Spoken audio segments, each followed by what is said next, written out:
영국의 철학자 프랜시스 베이컨은 종족, 동굴, 시장, 그리고 극장의 우상이라는 4대 우상론을 주장했는데, 여기서 그는 편견과 오류에 빠질 수밖에 없는 한계를 지닌 존재가 바로 인간이며, 여기에는 그 누구도 예외일 수 없다고 말합니다. 그러나 자신의 생각과 경험을 고집하고 주장하며 살아가는 경우가 얼마나 많은지 모릅니다. 이스라엘 백성들이 그랬습니다. 하나님께서 선지자들을 통해 올바른 삶의 길을 가르쳐 주셨지만 하나님의 말씀에는 조금도 귀를 기울이지 않고 자신의 생각만을 의지하며 세상이 원하는 삶을 살았던 것입니다. 그런데 어느 날 예루살렘 거리에 레갑인이라 불리는 사람들이 나타났는데, 그들은 그들의 조상 요나답에 의해 250여 년 전 세워진 규율을 따라 포도주를 마시지 않고 농사도 짓지 않고 천명을 치고 광야에서 살면서 철저하게 하나님의 말씀에 따라 사는 사람들이었습니다. 그러던 어느 날 하나님께서 예레미야에게 레갑 사람들을 성전으로 초대하여 포도주를 마시게 하라는 말씀을 하십니다. 그들이 포도주를 마시지 않는다는 것은 모두가 다 아는데 하나님은 왜 이런 말씀을 하신 것일까요?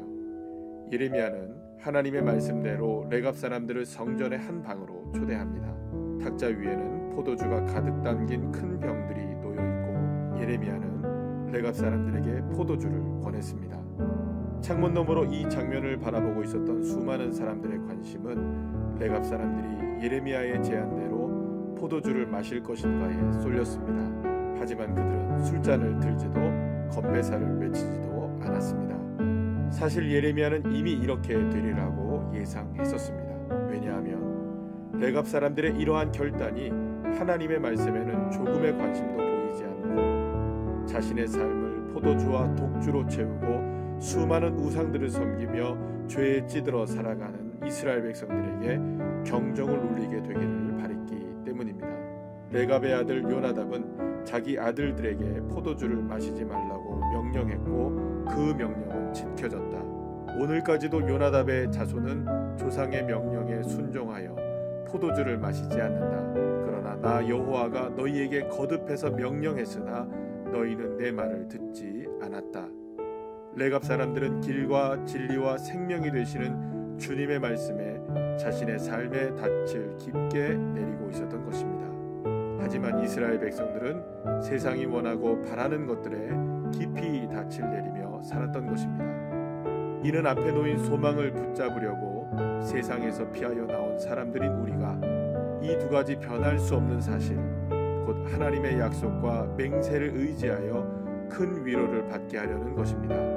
그것은 안전하고 확실한 영혼의 닷 같아서 휘장 안에까지 들어가게 해줍니다. 우리의 영혼의 닻을 가장 안전하게 확실하게 내릴 수 있는 단 한 가지는 오직 변할 수 없는 하나님의 약속과 맹세에 의지하는 것, 곧 하나님의 말씀밖에 없습니다. 그렇다면 지금 나는 무엇에 내 인생의 닻을 내리고 있습니까? 편견과 오류에 빠질 수밖에 없는 내 생각과 힘입니까? 여전히 이 세상의 것들에 내 인생의 닻을 내리며 살아가고 있는 것은 아닙니까? 나의 삶과 영혼의 닻을 이 세상이 아닌 하나님의 말씀에 깊게 내린다면 그 어떠한 풍랑이 다가와도 굳건하게 설 것이며 영원히 하나님 앞에 서게 되는 놀라운 축복을 누리게 될 것입니다.